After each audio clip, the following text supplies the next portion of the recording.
So, who would have thought that watching anime is actually quite time consuming? Hi, my name is Ezzy, and a few months ago I challenged myself to watch 100 anime, and currently I'm miserably failing at my own challenge. So earlier this week I sat down to make a planning for me to finish this challenge within 2022, because I thought, well, I'm not gonna drag on this challenge for more than a year. And then I realized that I was in over my head. So here's the thing, with the rules I had in place, which is basically I watched either the first season or the first 25 episodes, whatever comes first, it would mean that I had to watch over 1000 anime episodes. That's the entirety of One Piece. So that was the moment I decided to revisit this challenge in its entirety and repurpose it from watching 100 anime to making it a 100 anime taste tester. Because we all know, even in the most favorable of circumstances, nobody is gonna like all 100 anime on the list and thus be able to finish all of it. And it was kind of stupid of me to think otherwise. Luckily, it did not take me long to come up with a new system for this challenge, and that's to go back to the golden olden 3-episode rule. For those that don't know, the 3-episode rule is something used in the anime community to gauge whether an anime is fun to watch, actually good, has potential, is something for you. Basically, it's the ultimate taste tester rule for anime. In hindsight, I'm pretty much kicking myself for not going with that rule to begin with, because it fits this entire challenge and the idea behind it a lot more. I think I was just over enthusiastic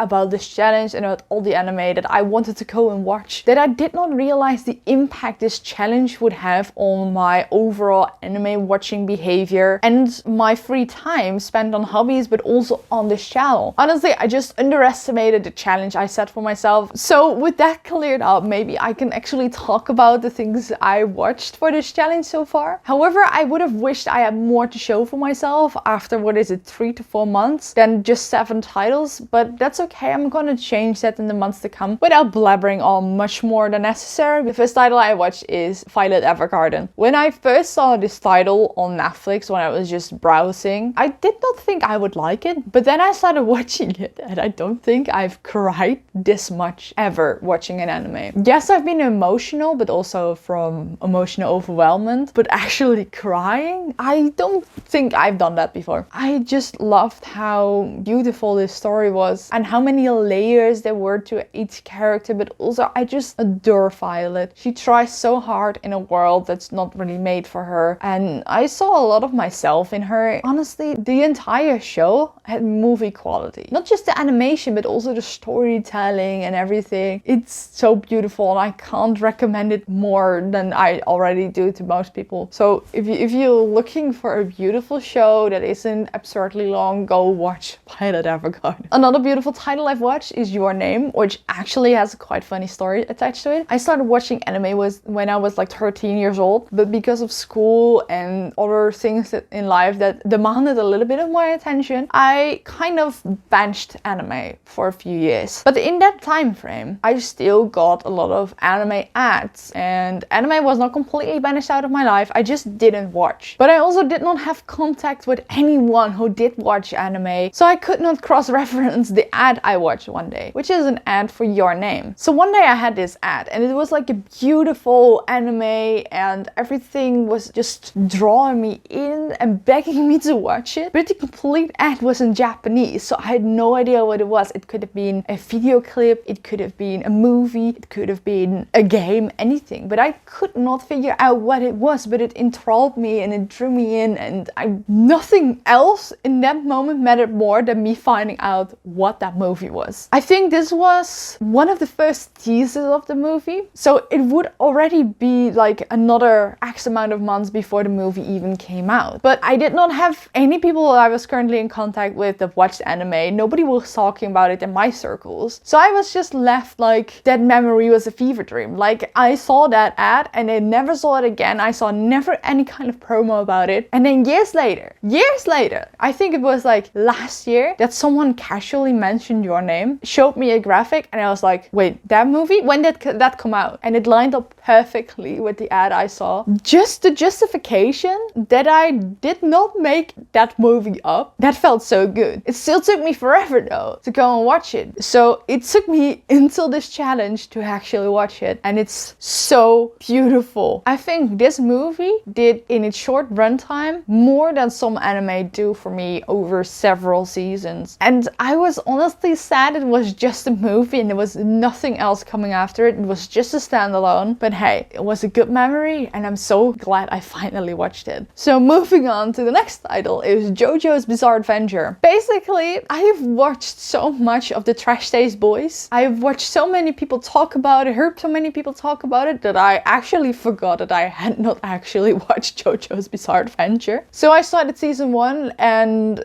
people have told me that season 1 is actually quite rough and most people are having trouble to get through it. And I heard from part 2 onwards, it's gonna get a lot better, which I'm gonna trust. But so far I'm actually quite liking it, but I understand why people call it rough, because I don't think it's as bingeable as some other shows are. Like some shows you just keep watching, eventually you forget that one episode ends and the next one starts. But for Jojo, after an episode or two, I'm saturated for the day. And that's okay. Maybe I will get whatever hype people have about the show from season 2 onwards. And I heard that especially part 6 that just came out is amazing, and I really want to get to it. And I also just want to be able to talk about Jojo's with my friends and people in my circle, because everyone has watched it except me. But I do understand what people love about it, even though I have not even finished part 1. Go to the next incredibly popular show, and that's Bleach. A friend of mine actually already recommended Bleach to me. We were talking about anime I liked, and he said, "You will love Bleach." I was like, sure. I watched it, and he was totally right. Holy shit, that I love Bleach. I do plan on trying to catch up with everything. Maybe I will skip some filler and watch those later,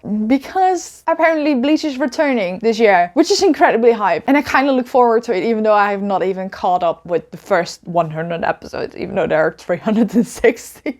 How am I gonna do this? Dang it. On the topic of the big 3, I also started Naruto. I watched 1 episode on a whim one night, and it's so good, but I know that if I start that journey, I'm probably not gonna put it down until I'm either done or I'm completely sick of Naruto. So I'm waiting with episode 2 until I actually have time to go through it, because this is gonna be a hype focus that I'm not ready for just yet.